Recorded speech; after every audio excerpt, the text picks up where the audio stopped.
Yo, this is Afro, a.k.a. All Flows Reach Out, and you're listening to Built for This Network. Yes, sir. From the building, baby. Bomb.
It's official. Style Guys is trending for the holiday season. Located 1252 Burnham Ave in Calumet City. Being black owned and operated with new items weekly, in store, and even online. And with over 50,000 followers online, you can't miss out. Sales going on till 2022. Like jogging suits, hoodies, t-shirts, Jordan Craig, smoke rise, crisp, sweaters, and so much more. So beat the lines and order online from Style Guys, 1252 Burnham Ave in Calumet City. Contact them today at 708-801-9481. Again, 708-801-9481. Or check them out from Tuesday to Saturday from noon to 7 p.m. or Sundays from noon to 5 p.m. Style Guys, 1252 Burnham Ave in Calumet City. Life, fashion, style. Follow some of the newest styles by Style Guys in Calumet City. Lock in The Style Guys on IG or look them up, thestyleguys.com. Gone wild!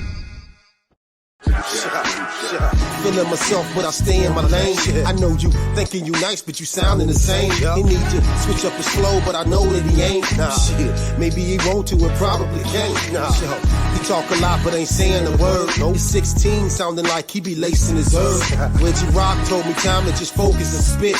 Quit worrying about the niggas abandoning shit. I dropped broken and they told me quit biting your tongue. The way you writing sounded like you forgot where you from. Say you from the hood, but you sound like a minister now. Yeah, I could take it there, but shit, I just like how this sound. I should address some of this drama, but letting it go. Shit, I can't keep playing with you niggas, I'm getting too old. The last words Bone told me I never forget.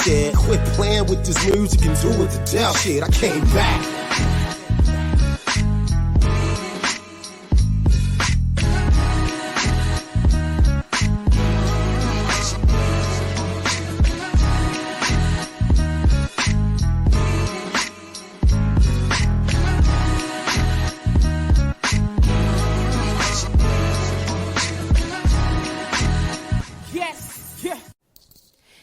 You are listening to the End of the Bench podcast on Built for This Network, hosted by my man, HRap.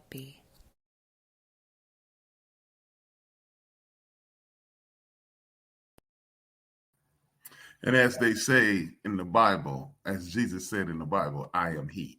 This man HRap coming at you live and direct. This is a dope podcast called HRap and Beat. This is the End of the Bench presents this dope podcast called HRap and you Negro. Horrible. You're horrible. Man, I'm fresh off work. Wise got BJ coming to you live and direct. Horrible, man. You're horrible. My daddy's blood on that land. But I want to do what I do every show. I want to thank our first and foremost, we want to salute to our ancestors, everybody connected to the Pollard, Whitmore, Patterson, Turner, Battle, Cotton, Harper, Crisp, Lansdowne, Liggins, Bailey, Walker, Thompson, Trotter, Brandon, Brandy, Lott, Wilson, Johnson, and you already know the Williams clan. We are in the building at all times. This is a podcast, you know. Hey, download it at any podcast outlet, Built for This Network, and then subscribe, comment, rate, 10 stars if you can. Do what you got to do to make us dope. And if you're on Facebook right now, hit that like button, thumbs up. You know, same thing you do when you see a picture you like, do that. And share it. And share it. And if you are on YouTube, You already know. Subscribe, like, Smash. share, tell a friend to tune in. We already got people early in the building. We got sister Charlotte and Lil Mama, aka Tiki, aka Teresa Rucker in the building, Rucker Park in the building. And this guy right here, I don't know his name, but he ain't even know his name. And then she tell me, I just got off work. Well, You forgot your name. I do what I can, man. I ain't perfect. I'm just real close to Whew. If that's close to perfect. it. I'm not perfect. Me in trouble. You close to perfect. Okay, cool. Yeah. That's your mama side right there, boy. Hey, my mama got some cool people in her family. Boy. Dress, he a man. They stand outside cold. Yeah. Hey man, Jurassic is the man. Can't speak for the mother. He can't even rap, man. He dope, man. He can't rap. The only thing he rapping is gifts. Tell him I said. Homie told that to Peanut to him. Oh, you still rapping? Oh man, you must be signed to Go Nowhere Records. I say you was a dirty nigga. Hey man, we ain't using that word, man. It's a white racist word, like Michael Evans. Man, how your last 2 weeks been? Man, it was dope, man. Let me sit back so y'all can see my halo. Yeah, right. Was it upside down? My horn solo, my halo. Is that what you're trying to say? No, man, I didn't do anything. I just I'm thinking about, stay tuned for this. I'm gonna start vlogging brunches. We're going to a bunch of nice places and getting some nice food, getting some nice vibes. Because one thing I've learned over the years, everybody know me as the party animal. I've been going out and watching bands. I'm like, man, why not get paid for this? Hey, man. You going to be vlogging, being video or typing? Because you know, I'm videoing this. Okay. Hey, I mean, somebody's always invited me. Some shout out to my man 773. Shout out to DJ Amaris. Shout out to my man's Kales ENT. Shout out to my man Juice. I'm pretty much plugged inside the club scene. So if anybody ever need a section, also shout out to my man JB too. Ever need if you ever want somewhere nice to go, they usually throw like real nice concerts, real nice lounges. Hey, them jokers watching? Yeah. Oh, okay. Well, I'm finna say, don't be plugging nobody ain't watching. Man, look, they the plug. They the plug. I definitely sent it out to them. You selling drugs, man? No, forget that. They get you. As close as getting some half price bottles. Hey, you BJ man, come on. We getting you in we skipping the line, getting you in for free. My word. Just tell them, BJ, or tell them you call me right before you get there. I'll call any one of them people. They come to get you out of the line no matter what's going on. Check that out. You my word. Jesse Jackson, you are somebody. I got my main man, 1/5 of the Fab Five, my man Larry Brandon in the building. Thanks, Larry, for the support. I need y'all to hit that like button, thumbs up. Keep doing it. That's good, man. I mean, what's that ugly T-shirt you got on, man? Oh man, it's that Wise Guy apparel, man. You know what's going on. We got a big sale going on. Anybody that's a 3X, let me get this down right. I think it's 5 T-shirts for $100 right now. I got you got your $100? You owe me a T-shirt from my 50th birthday. Yeah, I definitely do. I'm about to be 50 deuce. Yeah, well, check it out. It's over. Yeah, I see. But horrible, man. We do got a great sale going on right now. Let me just get the details of it in 1 second. Yeah, 5 T-shirts for $100. I got 2 crew necks for $100, all big sizes right now. And I also got a new line of T-shirts that's coming out, as well as two new styles of hoodies. I got you, man. Yeah, you got me. Yeah, like VD. You've been getting me for you got it.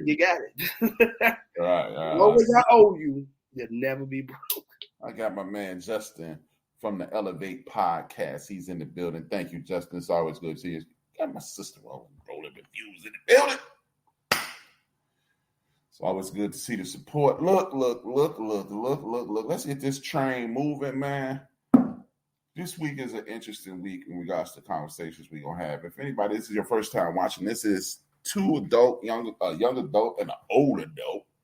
Two men having a conversation on life. Perspectives are the key. This is my son. He's 23 years younger than me.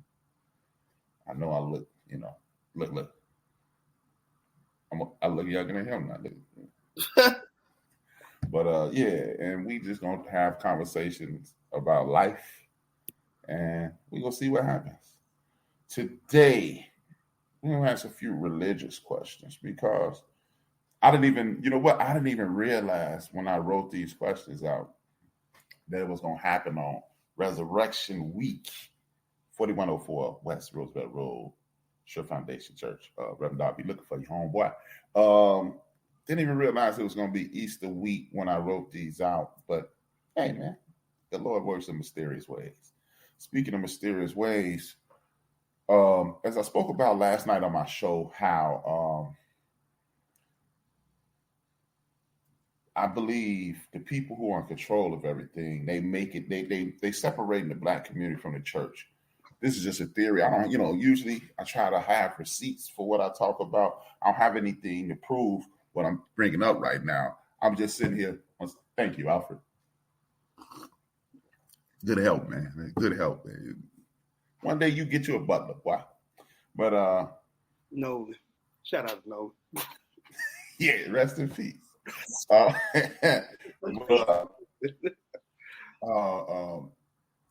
They separated our community from the church. I think it's done purposely.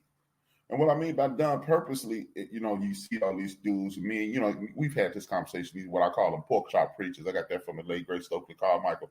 Well, Kwame Ture, also known as Stokely Carmichael, pork chop preachers. And these dudes talk about things versus the Creator and the Spirit. And when you see people do that, they separate from the church because they go, I can't get that. That's just nonsense. And people are highlighting the wrongdoings of pastors and things of that nature. So the older I get, the more I realize that people in the church have been. Salute to Reverend Dodd. He said he needs at church Sunday. I'm just saying, man. Seat next to me. I'm used to sit next to me at the church. I'm just saying. But people have separated from the church because you go, hey man, I don't believe in that and this, that, and the third. I know that's a lot. It's been going on a lot over the last 30 years. When you got people like Quefflo Dollar, TD Jakes, a couple of them in our city. I ain't gonna say those names. I don't have to whoop nobody, but I will. But like old boy Toby say, try Jesus, because I got hands. Because I can fight. But the first question is, how do your generation view religion and what's going on from that perspective? How do you see it? And then tell me how you see it. That's always how I do it. How I see it is I'm honestly just trying to find my way. Mm-hmm. I'm trying to find what makes sense to me. And I have been my entire life. Like, I've always gone to church with Rita. I've always gone to church with you. I've always gone to church with shout out to Dan and Vicky Allen. Man, two people I love dearly. Kept me on the straight and narrow for a very long time. Your mean mama. Huh? Yeah, my mama. So, I mean, I've just, me personally, I'm just trying to find my way in everything. Like, I just have to do more reading, and that's just my perspective of everything. Like, I want to say, yeah, I want to believe in this, but do I wholeheartedly believe in this? Do I want to give my everything to this? Do I want to practice what I preach? Because it's a lot of people out here I'm with Christianity, and it's like, okay, that ain't Christianity, or I'm a Muslim, and they're not even practicing Ramadan as we speak. You know what I'm saying? You still got another 2 weeks of Ramadan going on right now. You like, hey man, don't you supposed to be fasting? Yeah, you got a pork chop sandwich at 3:00. Like, come on now. So I mean, yeah, that's just how I look at it. It's not... Okay, hold on. Let me stop right there. When you say you're trying to figure out what you believe in, I've been there. So tell me what you mean. What I mean by that is, like I said, I've always, all the people I named, including you, reading everybody, y'all practice Christianity. I've always believed that was the way to go. It's just sometimes I want to do a little bit more research and how I feel about it myself. Because I don't want to just blindly go into something. Like, if this is something I'm going to do it wholeheartedly. I don't want to just do this because, my daddy and Rita said it's cool to do it. No, that's not going to help me. Hey, man, your mama used to take you to church, too. Don't be trying to put it off on me. Yeah, my mama, because that's her, too. And it take me to that scenes in Boys in the Hood when they was talking at the table. And, what they were talking in the school. And what was it? Whatever scene it was when they was talking, he was like, hey, man, why Sharif always giving us that gas? That's meant to society, man. Yeah, meant to society. He's like, why you always giving us that gas about what's name and you a Muslim and you a Christian? He's like, man, if Allah could teach him how to be a better man, let him do that. And that's how I kind of feel like, man, maybe this is the way I need to go. You know what I'm saying? Mm-hmm. Well, okay. Before I let you speak on that, what I'm going to tell you is this. I'm going to tell you exactly what your grandma told me. It don't make a difference how it goes, what you call it. The basic principles in all religion is treat your fellow man with utmost respect and love him as you love yourself, right? Yes. So it's kind of like, from my studies, I found that it's kind of like in the South, they call it soda. I mean, like in the South, they call it soda water. In New York, they call it by the brand name, and we call it pop. We all talking about the same thing, Prophet Muhammad, Jesus. And so it really, really, really just depends on what you're comfortable with, as long as you have faith. That's what Pastor Don been talking about, maybe about the last 3 weeks. You ain't got to call yourself a Christian, because actually a Christian at that time was a negative connotation. It had a negative connotation. So you go, I'm a Christian. Look at those Christians over there. And you were like, you was like, look at those musty dudes over there. Right. Shout out to Ben from BS3 Network, the captain of the forecast. So whichever direction you choose to go in, just understand it's only one God. You can call it whatever you want to call it, but it's only one God. So as you continue to study, as long as you have faith, that's the key. Yeah, and I definitely do, because everything I stand for and live by is like, I believe in energy. So I always try to put as much positive energy into the world, because I believe that's exactly what you get back. You a jerk and you getting over on people every chance you get, you ain't gonna never have no good luck. Like, every day I get up, I say a little prayer to myself. I say, thank God for waking me up. Make sure I have a great day. And then I get to work and I start working, and then I talk to myself. A lot of people look at me like I'm crazy. I start folding my clothes. I start folding clothes or organizing shoes, wiping down. So I'm like, and I always tell myself, I'm going to have a good day. I put it into the work. Mm-hmm. I'm going to have a good day. I'm going to make a decent amount of money today. I'm going to make me a nice little commission today, yada, yada, yada. And that's just how I live my life. That's what's up.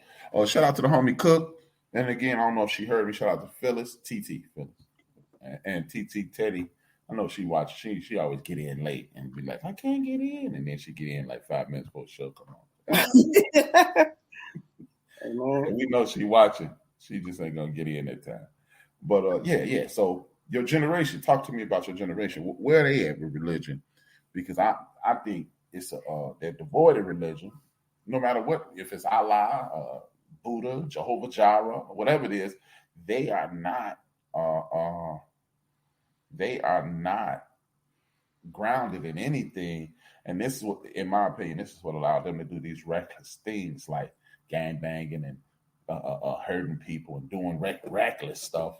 Because when you have any form of faith, if you watch the show on Friday nights with Juice, I interviewed Juice. Juice was talking about how he was serving cocaine and crack rocks and heroin on the corner, and they would be out there having conversation about God. He said they would literally be out there. How many you need? 3? Okay. And then, man, I'm telling you, in Genesis it says this, which allows them not to be out there shooting each other. Of course, that pours in the community, but it also took him out of the streets because he said God called him off the corner. So, in your generation, what do you see? What time you see it is, man? Let me ask you a quick question, just a little sidebar. Would you consider me and Bria the same generation? No. Okay, perfect. My generation is 1 foot in, 1 foot out. Mm-hmm. I would be lying to you if I told you there's just no one believes in anything. It's just what willy-nilly. No, it's just some people do, some people don't. So a lot of people have morals and standards and like, nah, this ain't it. And I see that they've gotten it as we gotten older because as I was like 21, 22, it was kind of like, whatever. Then as they get older, they start to realize like, man, this ain't the way to go. And then like my my best friend Michael, he's always been in the church his whole life and his whole family and everybody in his little circle. And he used to tell us to come to church. He used to bring us to church with him. Like we go kick it. We'll be out kicking it on the weekends. We end up at his house and he's like, hey, we going to church. Remember that. And we used to, and his church is right up the street from my mother's house. On what's that, California and Washington. I have to get the name for you. It's my house. I was playing. And we used to have to sit there and go to his church and party with him and with his church people and everything. And they always came with open arms and everything. And any questions you had or anything you wanted to ask them, it was there. But I would honestly say after my generation, it's kind of pretty much over with. That's like you brought up the theory of that's why these kids are gang banging and what's the name. A lot of these kids gang banging and doing the thing they're doing is because they just have no guidance at all. And it can have something to do with religion. It can have something to do with the parents. I think it's a mixture of everything. And or lack thereof. Yeah, lack thereof. And what they do with it is they coat it with drugs. That's why you hear about a lot of these kids. That's why you hear about this fentanyl thing. I was watching I think that was earlier this week where y'all was talking about the drugs. The lady said she had like type 2 diabetes. Oh, that was last week. Yeah, that was a good show. And they're coating it with drugs, and these drugs take them to another place. And it ain't like, I'm a party drug Friday through Sunday and just get me through the weekend. And then I'm going to say, no, these kids, they waking up every single day to take drugs to cope with the craziness they did or the craziness they about to do. And it's real out crazy. Then the drugs are laced. It's like, so for a religion to be even mixed in that, it's not going to happen. Wow, that's crazy. Now that is truly bananas. But you know what? And that's where faith goes in. Because like when you watch the movie Malcolm X, that's the greatest example of it really doesn't make a difference who you pray, the surname of who you're praying to, whether it's Allah, Jehovah Jireh, God, whatever, the Almighty, the Creator, what have you. The names don't count. I got my man Chef D in the building. It's always good to see you. Please support the names that you see on the screen. Please continue to support those because those are the people that I support. They support me, and we're all going to be successful together. But back to what I was saying, that movie is a perfect example of people doing their very best to a person. Doing his very best to destroy himself, right? Mm-hmm. And he didn't. You remember at the very beginning, he was a cool kid, and the world turned him into Detroit Red. And then as he evolved into Detroit Red, he got into drugs, he got into crime, he got into pimping, he got into prostitution. But contrary to popular belief, Brother Baines does not exist. His brother, his actual blood brother. Yeah, the guy you met in jail doesn't. Yeah, that's a combination of people. It's a combination of his brother and this player that he met in jail. But he grabbed hold to religion and spirituality. Once he grabbed hold of religion and spirituality, it was a wrap. He grabbed hold of something that was strong, that was faithful, that led him right down the right path. And at that point, that's when you don't need the ancillary tools to cope as a coping mechanism. God becomes your coping mechanism, and then you will be able to deal with whatever comes your way because you know everything. As you stated a few minutes ago, you put that negative energy out, it's coming back and whipping your behind. Man. You put that positive energy out, then bam, is going down. My man, BC Cook, he just said the church used to be huge in the black community. My grandparents went to school in the church, and they did everything in the church. Exactly. See, that's what I was saying. And I totally agree, because I remember even getting I remember we used to stay at Rita House, and Theodis would take us to go get free lunch from the church, or the church would have a little garbage carnival or something. Or, you know what I'm saying? It was, church was a thing. I remember at one point, you couldn't even I know this sounds crazy. You couldn't even cuss in front of the church. I done seen people. Yeah, stop talking. And keep going. It's man, it's nothing now. It's truly sad.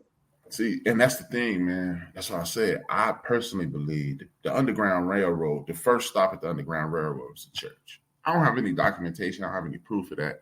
But what other reason? For one, they used to not bother us in that house. You're in the church, they never bothered you. And then when you see movies about the Underground Railroad, the pastor's always the dude who hid you first. That's 2. 3, if you ain't getting bothered and the pastor's in on the heist, then that's how we get through. Marcus Garvey had faith. The Most Honorable Elijah Muhammad, faith. Malcolm X, faith. Adam Clayton Powell. People, hey, you look into you personally. Look into this man named Adam Clayton Powell Jr. It'll blow your mind how they hid him, but he was his father. When you look at these things, faith, everything is grounded in faith in our community. And the further we get away from it, the further we deviate from things like that. You hear people, I don't really do church, but I meditate. But look, dumbass. Meditation is prayer in reverse. I'm about to say a form of prayer. Right. It's prayer in reverse. So you pray, you talking to God. Meditation, you listening. So I don't believe in God. But who the hell you meditate to? But that's a whole nother conversation. And that's why I truly believe those young people that you were just speaking about, that's why they're using these other mechanisms as coping mechanisms, because they've never been told, slow it down. Slow it down. Exactly. Like I said, they're using these drugs to cope with the how do I say this? The little voice in your head, look, that's God telling you, man, cool out. And you so high off these drugs, you I can't do that. I refuse to believe when these kids, God forbid, I don't want to put this negative energy out here, but when they're doing these stick-ups for these cars, there's something in their mind not telling them, hey, this ain't right. This ain't cool. Mm-hmm.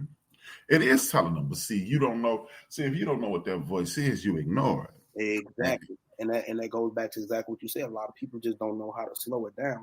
You used to tell me all the time, even when I got in trouble, you used to be like, hey, BJ, slow down. We're going to talk this out. Usually even be a minute, look, I'm going to go make me something to eat. I'll be back in 5 minutes. Point at the clock, 5 minutes.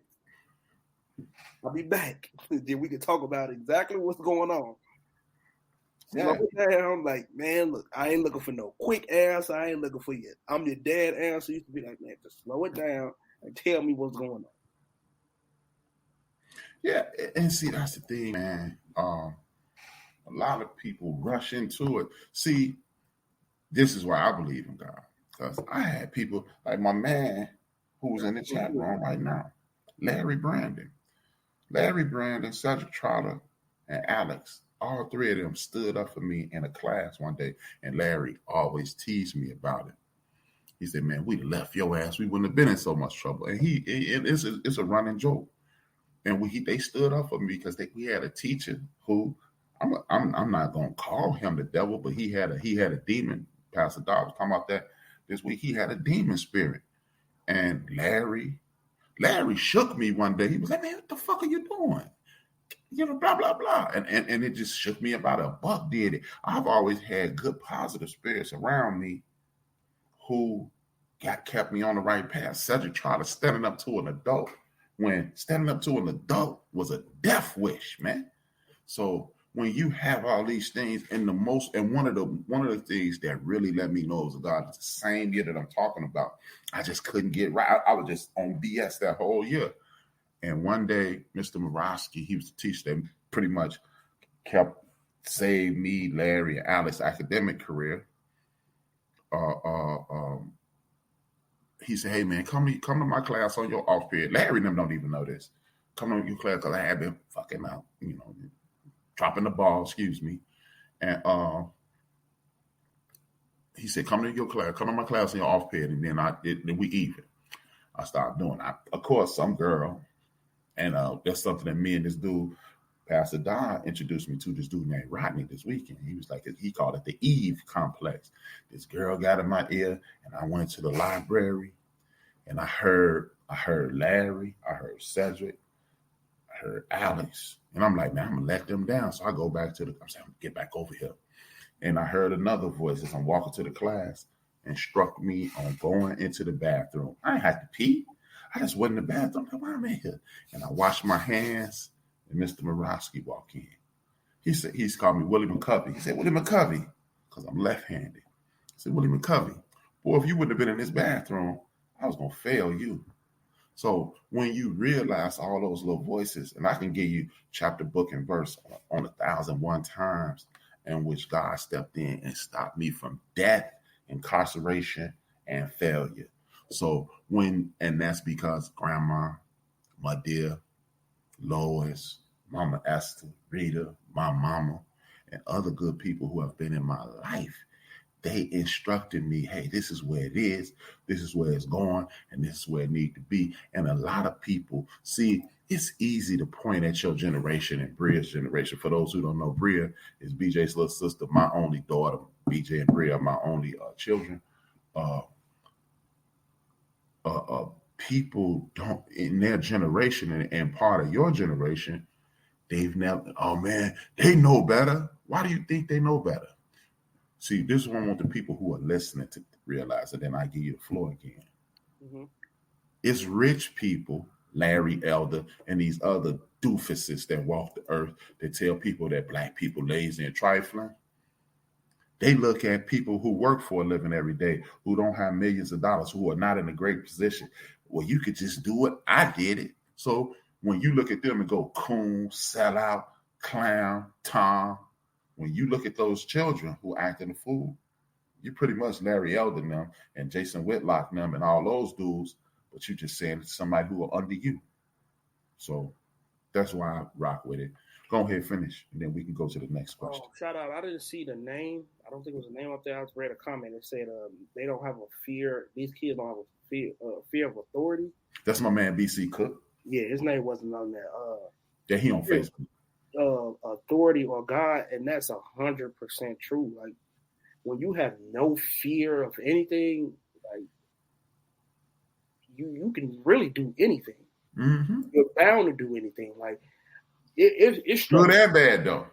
Yeah, good and bad. Yeah, but in this case, we're talking about it's bad because, like, I remember God rest his soul, Vince, when he was getting out of jail, he was like, "Man, this ain't it." yeah. Like it amazed me because you reinstilled this in my mind, and I guarantee you'll know the story I'm going to talk about. The time with the fork, he got out of jail and he ate off the metal fork, mm-hmm. and he went, he put his plate down, put the metal, washed the metal fork, and when they got a plastic one, you said, "Man, what's wrong with you?" He said, "Man, I could taste the metal." He said his exact words was, "I'm institutionalized." And at that moment, I'm like, "What?" And I didn't understand it that very second. But as the years went by, I was like, "Man, you've been in jail so long, you can't eat off a metal fork." And here's the crazy part: he'd only been there 2.5 years. And as a grown man, and who I am today, and what I know, that's 2.5 more than I never need to do. That's 2.5 more than I will ever need for him. He exactly. Did it, and I understand it. Right. But yeah, there's no fear, no nothing. Like it's amazing. It's like me. A lot of people always me and my cousins. Shout out to Nut. Shout out to Jew. we'll always be drinking or talking. And I don't know how we get into this conversation, because maybe we'll talk about something stupid we didn't did that could have got us locked up or something. And I'll be like, man, I don't care what y'all talking about. I'm not going to jail. I'm not built for jail. I'm afraid. They be looking at me. It be some tough dudes. They're like, man, what you talking about? I did 3. I said, look, let me tell you something. I can't do 3 minutes, let alone 3 years. Right. I ain't got that time. I don't have that in me. No, look, I don't want to do none of this. I'm good. Right. I can do 2. I got it. Woo, woo, woo. And I always tell it. Me get to sit around and drink it. I always tell this like little joke, but it was kind of true. I was wanted to be the super gang man, a super killer, and I was standing outside with the thugs, woo, woo, woo. And them niggas got the licking shots at us. I took off running. I said, look, man, here go y'all gun back in here, drugs. I'm gone. I'm finna go. I don't want no piece of this. Yeah, hey. Oh, no. Oh, this was being a gangster like? Oh, here go your gun. Here go your drugs. Yeah, I thought y'all was out here. I thought this was about getting girls and kicking. Yeah. Like, what you doing? You want a Bible study? I'm with you. Let's go. Right. No girls, no kicking it, just that. I got my man Big Mo from Tiger Park in the building. Good to see you, Mo. I like what Charlotte just said. The prayers of our ancestors also help breaking free of their spiritual bonds and generational curses that keep us from God. Bam! Exactly, man. And see, that's what people don't understand, man. See, we think we praying today and then God answering tomorrow. No, Jack. And Madia's great grandmama was praying for us, and then Madia's grandmama was praying for us, and so forth and so on. Your kids who you don't even have yet, those were my prayers going. So it has to be a cyclical thing. It can never stop. What did you say? What was the quote? Not quote. What did you say when we first started? You said you think how we're getting separated. What Charlotte just said? No, what you said, because I'm gonna speak on that. You said we're being separated by what? The people who are in charge of this country. Yeah. The wicked folks in this country separating us from the church. Again, whether it's the synagogue, whether it's the mosque or the church. See, when you are spiritually grounded, there's a certain thing, there's a certain direction that you're pointed in. And then when you're pointed in that thing, and when you point it in that direction, you will draw people to you. That's something I said last night on the show. People always go, see, I don't go to church because them people in there more wicked than anybody. And I'm positive. I ain't got time for that negative energy. Well, come to the church and force that wickedness out. Exactly. Or the mosque or the synagogue or whoever you want to pray to. Go pray. And I want to speak on that because I believe that's absolutely right. Because, like you said, it's you praying for your ancestors, you praying for this and that. And you praying for the future generations, and that's where my generation and generations under me is being separated because we're so, like you said, the powers that be. I'm going to use the powers that be as in Instagram, Twitter, Facebook, anything. Those are the powers I'm going to speak on in this instance. And the reason I'm going to say that is because my generation and every other generation up under me, they're so used to instant gratification. Mm-hmm. So they can't see past right now. If they say, God, I want it to rain, somebody need to come with a bucket and start raining right now, or they giving up right there. It's over with. When you honestly know, like, man, it may be a while, but he's going to take you up out this slump. May not happen today, may not happen tomorrow, may not even happen in the next year or so. But you're going to come out of it. You keep praying, you keep having faith, and it's going to happen. No. My generation and any other generation up under me want it right now. They don't have time for ancestors. And no, my prayer need to be for me right now. And, another thing I think it is, and I listen to these young people when I talk to them. Me, I just random talk to a young person. You've seen me do it. Mm-hmm. And they don't think tomorrow coming. We can sell them tomorrow. Facts. They think they waiting to die. Like the same Biggie said, they ready to die. Tell God I said hi. Facts. And that's another scary fact about my generation and religion. It's like, I've never seen, man, I remember as a kid, I used to be so afraid of death. Like, and you know that, like, I was raised by Graham. She could have sneezed too hard, and I'm like, she's dead. Like, don't die. Like, and they don't have that fear at all. Like, oh well. Yeah, I'm gonna die. Join the army. At least you're gonna get some money for it. Right, like, man, I don't care about that, man. I was like, what do you care about then? Right. But yeah, man. Let's move on to the next question. Mm-hmm. Floor is yours. Faith is a growth process, and it's different for everyone. Patience is the fruit of the spirit that we all pray for more, and it is definitely something that occurs that doesn't occur instantaneously. God's timing is perfect. That's Sister Charlotte. Thank you, Charlotte, for participating. It's all good. Dude, even though, like, I'm gonna skip that question because we kind of answered that one. Let's go to the third question. The third question is, let me pull it up. The third question is, do y'all even talk about God? No. No. Nobody talks about God. No.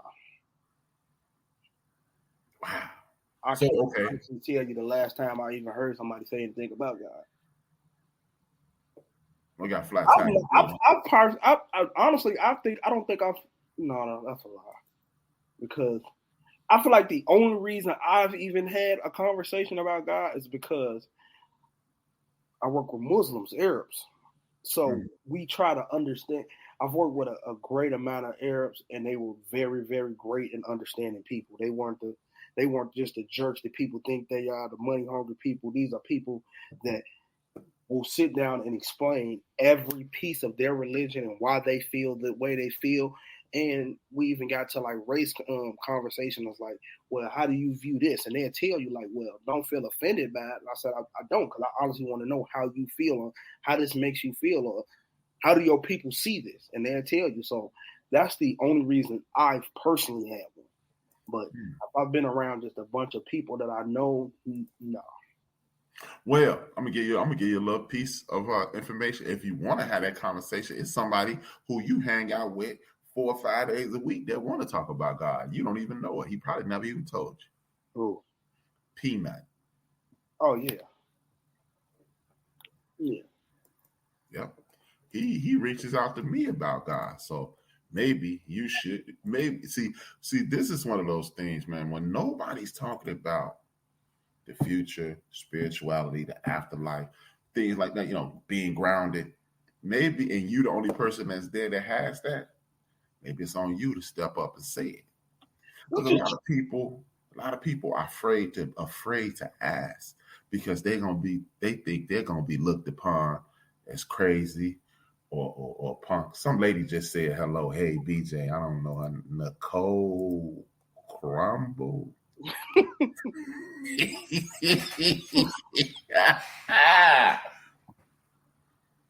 DJ Mama.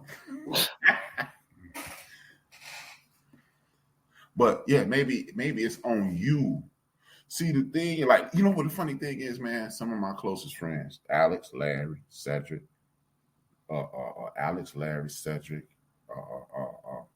Terrence, and a few other people, I've never had a spiritual conversation with them.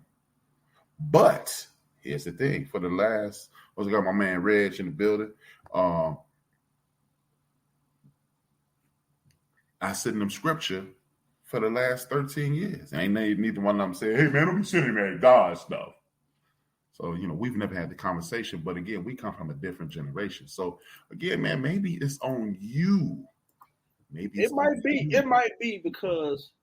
One thing I love about me and Peanut's relationship is me and him would be heated at each other Monday, but it's over with by Tuesday because it's like, hey, man, it wasn't probably one that's deep.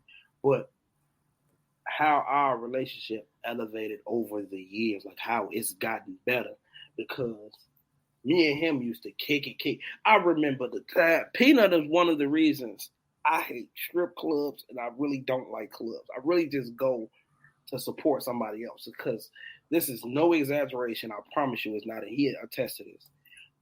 from the day I turned about 18 to about 21. Matter of fact, 18, I was counting the parties with him and yada, yada, yada. When I was old enough to show him my own ID and he didn't have to get him an extra couple dollars. So when you was living in my house, you was sneaking in clubs with fake ID? I don't know if you should tell your parents that, but I wasn't sneaking nowhere. I got in. Sneaking is, come on. I was at the point where it was like, hey, BJ, come on, man. But no, he used to have me in the clubs. I promise you. I know people will think I'm over exaggerating about this, but you can ask people. He had me in the club. Matter of fact, my mama would know. 7 days a week for 2 years straight. Your mama know when you was living in my house that you was sneaking in the club? She knew I was outside with Peanut. That's what she knew. When you going to with Peanut? Yeah. No wonder she only said hi, BJ. But I say that to say this, like, when we was doing that, we talked, we kick it. It was about the girls and that. But now you could see our whole conversation just change. It'd be about life, how we feeling about this, how you feeling about this. Like, if you are all right, is your mental okay? So I honestly believe, yeah, you're right. I do. We should initiate those conversations. Yeah.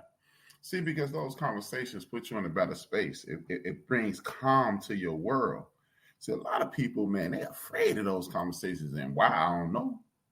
Because that's the way we was raised. I know my sister raised them with God, so it's a judgment thing. A lot of people right now point, like you said, they point the finger right now. It's a point finger generation. Oh, it's like, so that's why I'm so comfortable with me. Like I said, I tell people in the door, I'm scared. So, don't nobody want to be judged right now.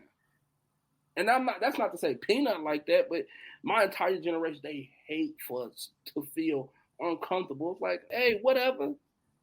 Cool with me.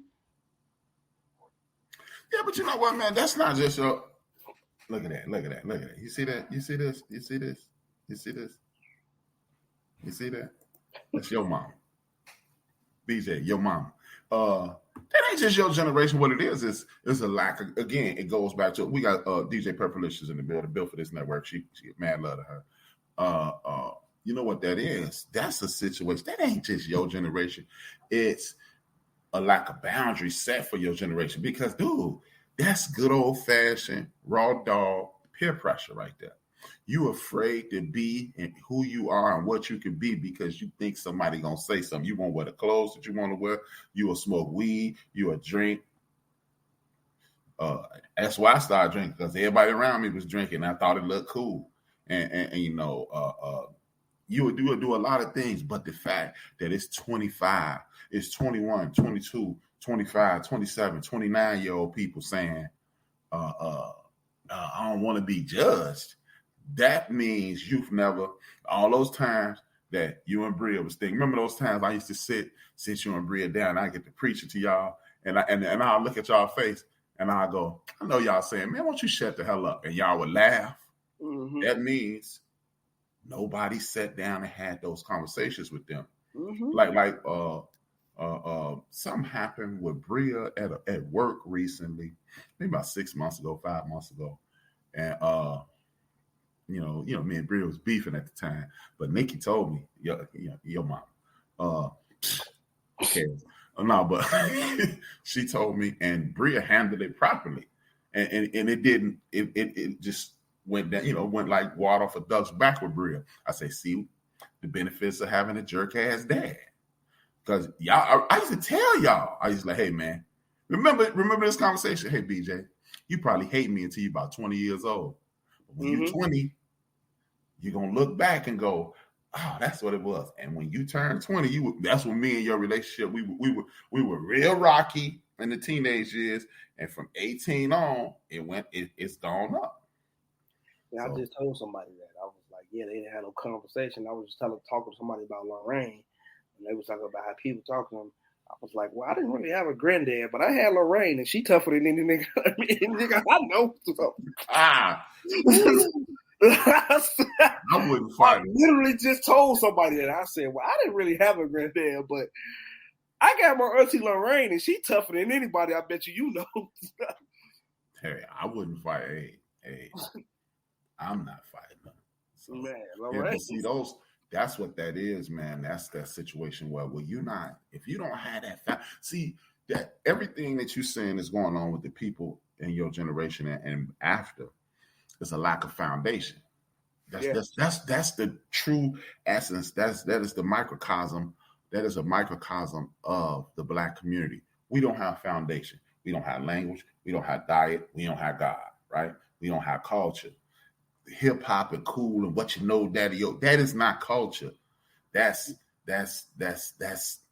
hood or whatever. Wait, what dude on the movie say? That's jive. You speak jive. That's jive. Exactly. Like, yeah, right. You speak jive. But we don't have a foundation. Let your mama know golden is Phyllis. I don't talk to your mama. How about that, BJ mama? But yeah, you're absolutely right, because they don't know how to be told no. They don't know how to be told, no, you can't do that right there. And that's like, man, I remember calling Auntie Phyllis, can I come over? Well, I called Peanut. Hey, man, ask your mama, can I come over there? Before he can get out of his mouth. No!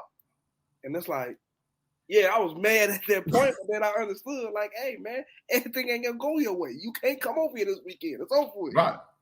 And then I used to tell you, no. No, she don't want you over there. Right. She don't want you on. But, you know, if truth be told, Phyllis would have moved you in her house. Yeah. But just certain times sometimes you got to hear no. And that's foundational. That's structural. Man, I remember the time Auntie Phyllis, I caught the chicken pox over her house. And I was like, I'm coming to get him. She said, coming to get him? Everybody over here that had it. He good. Yeah, I remember that. Yeah. But yeah, man, Phyllis would have had you at her house 7 days a week. But Phyllis also understood, just because the way we were raised. Shout out to Teddy. You have to hear no in life, because you're going to hear way more hell no's than okays. You're going to hear it way more times. And these young people ain't had that structure. They ain't had, okay, we're going to build this and this is how we're going to get down. And then we're going a man been in the house. Exactly. You got to have, see, that's the beauty. See, that's the beauty in me and Queen of the Haters, a.k.a. your mama, our relationship. Me and her, you know what? Think about this, BJ. All the time we was at home, you never seen me and your mama argue. Me and your mama would literally go in our bedroom and argue like this. See, this is what I'm talking about. Exactly. Y'all didn't hear, mother. You got to have a calm foundation, and you got to have, you know, a lot of times I was wrong. She was never wrong. Never, you know. She's never been wrong. I'm on my bad. But no, you know, a lot of times I was wrong, she was wrong. But we never came out in front of y'all and be like, pick a side. Right, pick a side. Who you got? Who you rolling with? Team Daddy? Well, I don't know. And like you said, a lot of people just don't. I'd have never won. But to piggyback on that foundation thing, a lot of people don't even understand. It's kind of like building a house of cards. Yeah, you might get to the top, and guess what? A gush of wind. It's over with. But guess what? Y'all instilled in me and Bria, like, hey, man, start again. And a lot of them don't know how to do it. It's like, oh, well. And that's what it is. I mean, our community, well, they ain't going to do nothing. And when you're in the streets, man, I don't care. I ain't going to live. It's all the same thing, man. You build your mother, your father. Because like me, I hate to work. H-A-T-E, capital H, capital A, capital T, capital E. But guess what? Dolores and that Harper got her ass up and went to work. Bruh, the snow could be this high and the buses ain't running. And she was it was magical. She got to work at the same time every day, and she got home at 5:50 every day. That's why, and that's one of the reasons I watch you and my mother do that, and that's why you've never heard me have a job for 6 months. And oh man, I did that for they tripping. Tripping. Look, foundation. I remember you even told me, nigga. They tripping everywhere. So get used to it. Yeah, they tripping everywhere. Unless you I was a big fan of P. Diddy. He said, "You think P. Diddy and them people ain't tripping? They everybody tripping." Yeah. And I was like, and once I got that, I was like, "You're not right, because this check come. They might be tripping on Monday, but I guarantee you, either Friday or next Friday, this check gonna drop." Yeah, and that's the key, man. You got to realize the foundation is family. Like I'll be saying, remember I don't know if I said this to you. It's family, clan, village, community. Family is the family is your people that's around you, your sisters, brothers, friends, cousins. That's family. Family is your family, your relatives. Your clan is your homeboys, your crew. Community is the people that's connected to y'all. And culture is everybody that look like us, who rolling with us. They don't have to look like us to be part of the community, but if they down for the cause, that's it. And if you ain't doing that, and then the spirituality creeps in, and then it's two things that we've allowed to get away from us: diet and spirituality. See, because you feeding yourself all this sugar and hot crunchy curls and all this foolishness, and it ain't new. The brain is not being developed properly. Mm-hmm. Personally, I believe that's why a lot of these kids jacked up, because they ain't ate a piece of fruit since 65. They ain't ate a vegetable since 82. You know what I'm saying? These things help develop your thought process, and all that cloud is in your mind. And then guess what? Even when you my age and you trying to eat right, or you from my generation, you trying to eat right, it still get overwhelming. And then that's when you slow down and you pray. And then you slow down again when you slow down again when you get home and meditate. And again, you get all these three things: this cultural thing, and then you get this essence thing, and then you get the spirituality. It's like a pyramid. The floor, the two walls get you closer to God. Period, point blank, and that's it. But people, we quick to say, see, BJ now, look at him with his pants off his butt. But I was wearing, my mom was like, look at you with the job. Why you wearing a jogging pants every day? Same thing. It's just a different flavor. But see, and then it's always somebody from my generation. But see, it wasn't like that. But you go from somebody who was wearing suits every day to sweatpants every day. I might as well have my behind out. I look like a clown to my mother. My mother bought me dress shoes to wear every day to school. Dress shoes. Back in the day, we used to call them stomps. I'm like, Ma, I ain't wearing. Of course, I ain't say that because I still can speak right now. Clearly, I didn't say that. But I'm like, she was out to wear high school. Right. Man, dude, it took my mother to tell me that she knew I was doing it. One day, my mother used to have me wear pretty much, I'd be teasing me wearing Easter clothes to school every day. I wore slacks. This is how my mother used to dress me in school until I got to high school. Slacks, them sweater vests, Oxford shirts, y'all call them button-ups, and penny loafers every day. And one day when I was an adult, she was like, boy, you're the dumbest kid in the world. I'm like, what? She's like, I used to see you undress on the curb. I would wear that out the house. And when I got to the curb on Sedgwick and Blackhawk, I sit on that bus stop and change out of that foolishness. I'm like, I'm not wearing this outside. Only time I would wear it was on picture day because I knew it would be proof that I had to wear it. And I was going to beat her home so she would never know. But it's the same concept. Mm-hmm. It's unacceptable. Like, people be looking at these kids, these stupid hat dudes. The whole black community had the high top fade. The curl. All of us. Some of us put Jerry curls and died through it. But they crazy. See, foundation, man. Understand that you used to be a kid. If more people slowed down and understood exactly what you just said, it would be so much better. Because I feel like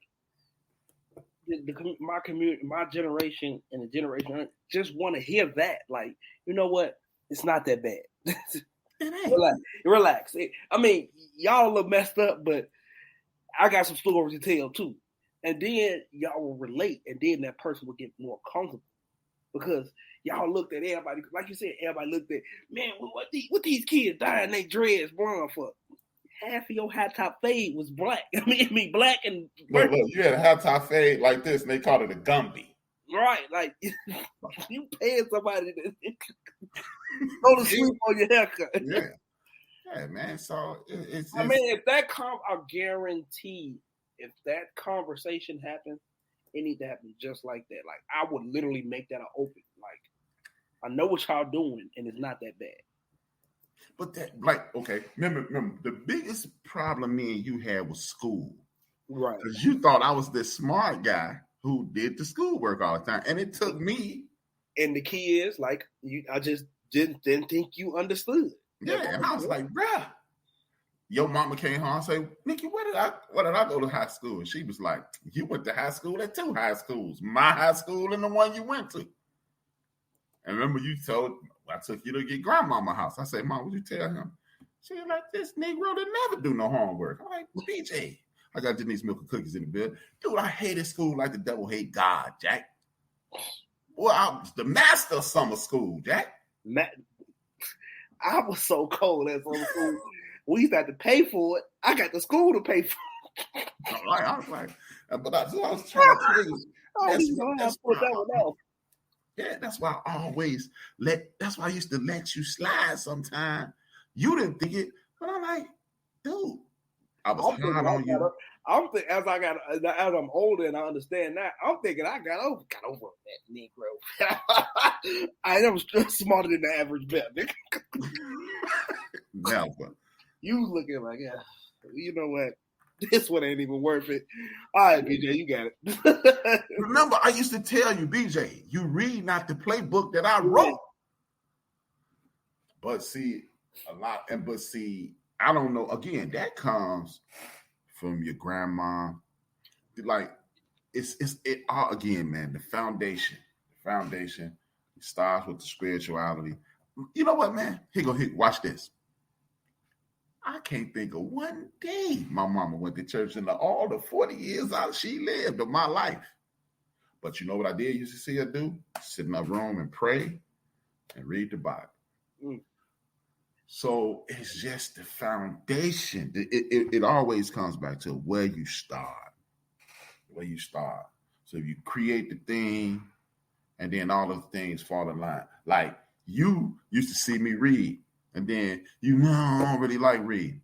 And what I do, I gave you the book that saved me, Malcolm X.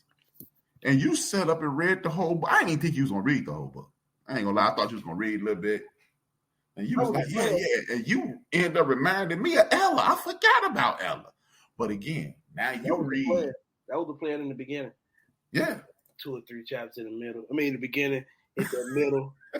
And it got good. Like, watch the movie. Get them out my face for a week. Yeah, but it ended up being good. But see, again, though. So and those be things that we just don't have no more. Like, I remember when you gave me Hidden Colors for the first time. Like, that literally changed my life. Opened my eyes to everything. Like, most of my friends ain't never even seen or even heard of. Yeah. See, man, that's what I'm saying. The spirituality, the faith in something, and then you in the want for growth. Man, it's easy. Look, man, let me tell you something. You don't have children yet, and the one thing I'll tell you about having children, you gonna pour into them what me and Nick poured into you, right? Mm-hmm. Graham, you are everybody. You Johnny, you Annette, you Graham, you my dear, and Lois, you Big Richard, and Granddad George, and everybody on your mama's side and everybody on my side, right? That's what you are. But what you have to realize is this: if you don't start off pure, you're gonna end up raggedy, and that's just it. If you don't start off pure, you're going to end up raggedy. And the purity is you have to realize that something I didn't realize until I got older. What you do best between the ages of 14 and 24 is make mistakes. You have a PhD in blowing it. You have a PhD in blowing it.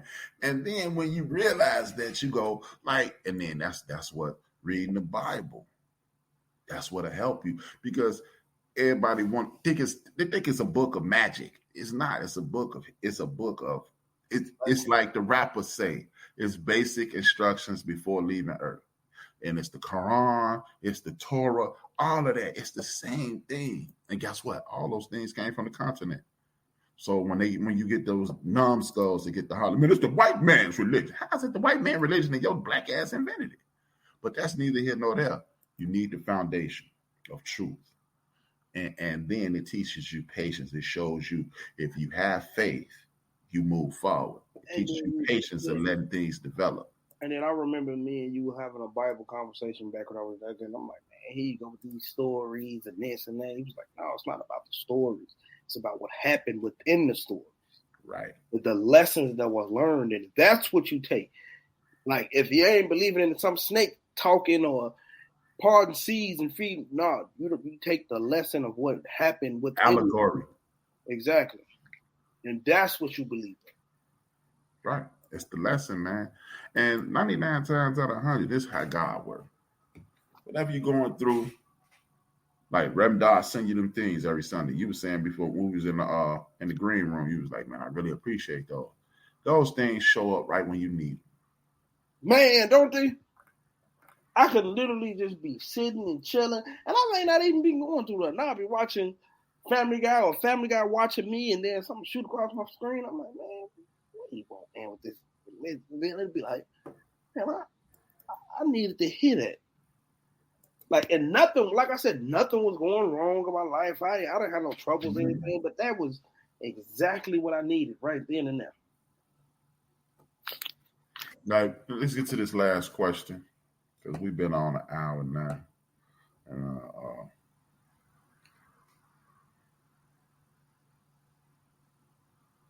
if your generation start getting a foundation in religion, do you think it'll cut down on the violence, the drug use, and all the foolishness and the tomfoolery that's going on in the community? Faith, love, and hope is his base. That's my main man, Fly Tie out of Virginia. Good to hear from you. And I don't know if I said salute to Denise Milk and Cookies. Good to see you, my sister. Yes and no. Okay. I think it would cut down. I don't think it'll stop. Oh, no, ain't nothing going to make it stop, because it's going to be mayhem no matter what. Okay, well then, since we got an understanding of that, then yeah. It'll definitely, because it'll make you think twice about what you're doing. It really would. Man, like I just said, like, yeah, you'll read, if you were in tune with yourself and your religion, you'll read the Bible, read the Quran, whatever you're doing, and you'll understand, like, hey, man, this ain't the right thing to do. You'll take a lesson from what you're doing. Like, those messages, like, nobody open the Bible and get to the first page. No, you open to what you need for right now. Thank you, Alfred. And Alfred in the Bible. And you go from there. And so it'll definitely cut it down. Yeah. And see, yeah. And then, you know what? Yeah, here go the crazy part. If the people of my generation start reading the damn Bible instead of quoting certain scriptures to fit their lie or their get down, it'll fix the violence in the community. Because, see, this judgmental thing has to stop. It definitely does. You know. Because go ahead. That's why I was always honest with you, man. Hey, BJ, dude, I used to get Q's and Z's. My grades are so bad, man. Shout out to Rita. Right, I'm telling you, dog. Yeah, Rita say, man, you got Q's and Z's again. Yeah, man. It was, man, Jack. But I never put it on to you like I was the straight A student. Yo, see, that's why me and your mom used to bump heads, because your mama was a obedient young person. Graham say this and your mama did it. My mama said that, and I go, I'm finna get the whooping this week. Yeah, Graham just talking about, hey, your mama and Sean, yeah, the rest of them. Yeah, they did what they supposed to do, and I didn't. So I got it. Like they told me one time, you and your mama, me and Bria was beefing, and we was in the kitchen, but we was just Brian and Bria beefing, and you and your mama was standing on the other side of the kitchen just looking at us like, and y'all said, what's wrong with y'all? And we was like, what? We looked at y'all like, what?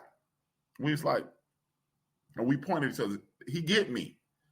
And that's why me and Bria could beef and then separate and then walk in the room and be like, okay, you still make me sick, but okay.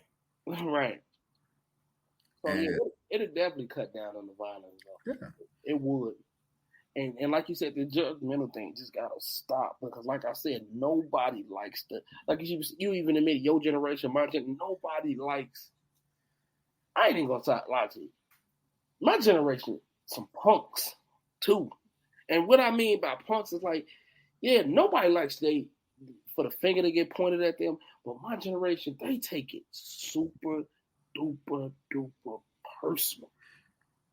Because ain't nobody ever told them no. See again, that's not their fault. It's not. I never said it was. It's sometimes a little shocking, because it's like, because even like I was talking to one of Peanut's friends who doing some time in jail right now, and we were all he was on speaker, we was all talking, and he was like, man, you should hear why some of these fools are in here. He was like, man, I would give anything on earth for somebody to do that to me, because I wouldn't have been in here. Not for that. Right. He said, I've been in here for 8 years. I'm not going to jail for that. And see, that's the thing, man. We do a lot of telling and talking, like what my homegirl Denise just said. Denise said the Bible has everything in it. You just have to speak the language to get it, and you can read that as the words. You have to speak the language. Oh, I don't speak Hebrew. No. Speak the spiritual language. You have to slow down and read it. I remember when you used to get them jacked up grades, and I'd be like, BJ. And I would tell you something, and you'd be like, I said, dude, you can't read. And you got offended. No, I can't read. And you said the words. I said, now what it say, what it mean? And you was like, huh? I said, you just said a bunch of words. You can't read. You can say words, but you can't read. It's like the text message you sent me. You said, man, don't listen to what was it? Yeah. Don't listen to understand. Don't listen to respond. Listen to understand. Listen to understand. And that's exactly what a lot of people in my generation, younger and they just keep getting worse and worse and worse. They don't want to understand. But see, when you got a chaotic situation, who am I understanding? Exactly. You're worse off than me. I give you money every month. Exactly. You're 30 cents away from a quarter. What I'm listening to you for? And that goes back to one of our previous shows. I said that, like, one thing you got to realize is these kids right now, they got a pocket full of money. And even though, don't get me wrong, I wouldn't want to lose $10,000, but $10,000 not going to take me far, especially the lifestyle these kids trying to live. Then they got $10,000. They got their own car. Then they got their own gun. So now I got my own gun, my own money. So when this money get low, guess what I'm going to go do? Go give me some more money. So it is nothing you can really tell them. So I understand. I completely understand. Mm-hmm. And then your mama at the club party. You 2 seconds off partying with your mama at the club. You buy your mama bottles. I've seen it. And then people from the outside go, their kid's wrong. No, those parents wrong. Yeah. A lot of cases, it's you didn't tell your kid. You didn't tell your kid, So, with that being said, man, give me your final thought on the whole religion, the communal thing, and the generational thing, and then we're going to close it out. My final thoughts on it is, it just got to get better. We have to, it's like I'm going to keep saying, we just got to we got to find we got to find a better way to talk to each other. And 2, we got to find just a common ground. Soon as I relay this message in the best way that I can, now we can start building and find a common ground. Like, well, you know what? I understand this, so we can start building from this. Because like you said, it starts from the head, the parent. And the parent got to say, all right, this is the foundation I'm going to lay. We go, now that I heard you out, this is the right way to do this. And we start building from there. And that's basically my thoughts on it. We just got to find some type of common ground, especially with religion. I told you, when you even sent me this, I told you I had these some good questions because this is something that a lot of people want to know and understand. Like, why isn't that religion? Like, I'm 28. Like I said, I can probably count on maybe one hand how many times I've had a religious conversation with a friend, rather. Mm-hmm. Mm-hmm. So, yeah. All right. Well, with that being said, man, one thing I really had to say to close out is this. Stop talking at people. Start talking to people. People don't want you. People don't want you to say they care. They want you to show you they care. Mm-hmm. And if you only telling people the way it was when you was this way, ain't nobody listen to that. Nobody listen. You didn't listen to it. I ain't listened to it. Not many people listen to it. Not many people pay attention to it. And stop saying what's wrong with these children and figure out what's wrong with the adults that raised these children, because they're only doing what they were allowed to do for the entirety of their lives. And guess what? And this holds true generation, time, and memorial. From the most, I know some of the most staunch gangbangers, dope dealers, and killers. And once you got up in their face and let them know, hey man, I'm gonna respect you, but you messing up, and you put them in a place where they knew, oh, you care, they will fall in line. Because I don't know how it is now, but when I was in high school, some of the biggest gangbangers in the world was on the honor roll.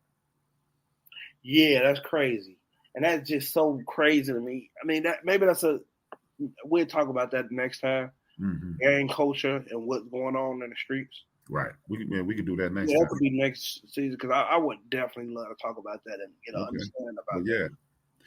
So, instead of talking at these kids, telling them what they're doing wrong, ask them, what would you like to do? And then salute to Karen Hunter. And I'm going to say this. If you have grandchildren, if you have young nieces and nephews, or if you have young kids, don't ask them what they want to be. This is a question that the Black community needs to start asking their children. How you going to help the community? See, because what you want to be might not help the community. Because what you want to be is somebody with some money. How you going to help the community will make you some money and benefit somebody else. With that being said, I want to thank everybody for tuning in. If you are on the Facebook, again, hit that thumbs up, man. Help your boy out. And like I said last night, this is my ministry. So instead of paying tithes, what I would love for you to do is bring 3 or 4 or 5 more people and subscribe to the show on YouTube, The End of the Bench, THAENDOFDABENCH, The End of the Bench. It's a Black Power series, building a story where we are attempting to build up the community, the story that lies in the propaganda around the community. Thank you for tuning in. As usual, I'm going to give a salute to the people that inspire me. And that would be the Ghetto Boys Podcast, Tariq McSheed, Nori, Talib Kweli, Ray Grady, Zoe Williams, Corey Holcomb, Craig Smith from Craig Facts, Al Sharpton, Heather B, the super dope brother Clay Kane. Everybody's super dope, but these are my favorite. Larry Daniel Favors, my favorite talk host, one of the most informed people you'll ever come across. Look him up on YouTube, Dr. Greg Carr. He's on Roland Martin. He's on Roland Martin show. If you don't know who he is, the Queen Mother Karen Hunter, and the dean of Black Empowerment, and that would be Joe, the Black Eagle Madison. There's a few things I want y'all to do. I want y'all to register somebody to vote. Find 5 people to get registered to vote, because I was talking to little mama today, Tiki Teresa Rucker. I was talking to her today, and she was talking about how jacked up it is in Gary, because you got people who tear their behinds in this office and they run for that office, and the dude tear his behind this office and they ain't getting nowhere. So what we gonna do is download the Politicking app, Download the 5 Cause app and download Haiti, Hayti. That is a Black news organization that's getting information that is important to you on your phone. You got TikTok and Flip Flop and Hip Hop and on your phone. Download some Black news and get it from Black people who telling you the story. Black people who are telling you the story. If you don't understand how important Black media is, this is what I'm going to tell you. When the United States of America dropped a bomb on Hiroshima in Japan in the 40s to end World War II, they said, oh, it ain't going to be nothing. A Black news outlet told the world, no, the radiation is going to mess with everybody on the planet. We know that to be true now. Black people did that. Black people are still doing it. And continue to support us, Built for This Network, and anybody who I put up on that screen. Big Mo, Chef D, my main man, Justin, who's doing the Elevate podcast, BS3 Network, the Forecast, or whoever else I promote, Trust and Believe. They're doing the same thing. We getting it cracking. I need the support. Like I said last night, look, Roland Martin has over 50,000 subscribers on his network. He needs more. I need more. But he's doing $78,000 a month. If I could get 10,000, I could potentially be doing $25,000 a month. And then we ain't got to complain that we ain't got no jobs in the hood, because then we can open up businesses. And then we can buy homes and sell them to people at cost and things like that. We can move things like Dr. Buster DeForest Stories. He is the blueprint on how you can take spirituality and develop a community. Please do that. Please help me get to 10,000. And when you help me get to 10,000, I guarantee you, the money ain't for me. Hell yeah, I want some money. I want to ride around in a slick ass car, I want a dope ass crib, and I want all that. But I don't want nobody who I know to be struggling. So I need you to help me. And as usual, salute to Reggie O'Shea, aka Combat Jack. And with that being said, I want y'all to dream those dreams and man up and woman up and live those dreams. Because life without dreams flows in black and white. And life with dreams flows in Technicolor surround sound. And remember, if you don't like what me and BJ saying every other Wednesday, you better shut your white mouth. I'm not kidding you. Shut your white mouth. And salute to the homie Craig Smith. And I'm gonna say what I say every week. If I owe you something, I ain't got it. Meet me at 4104 West Roosevelt on Sunday morning. Because if you need it, get it from God.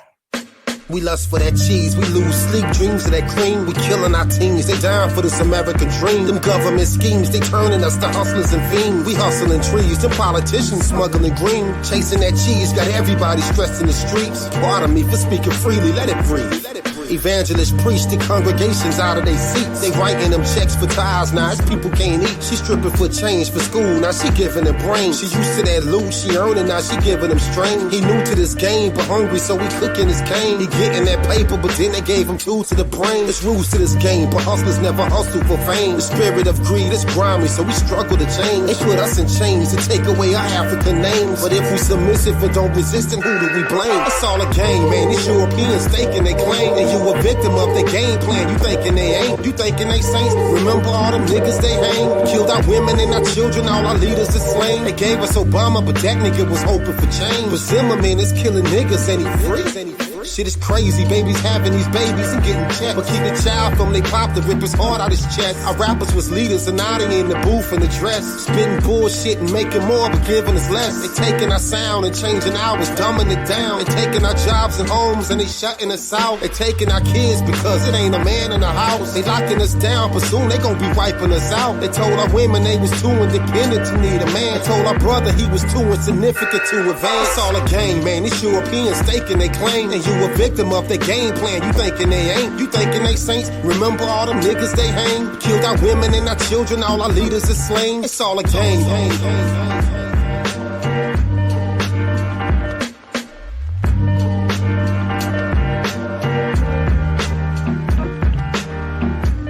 We are Built for This Network, for the strong, not the weak.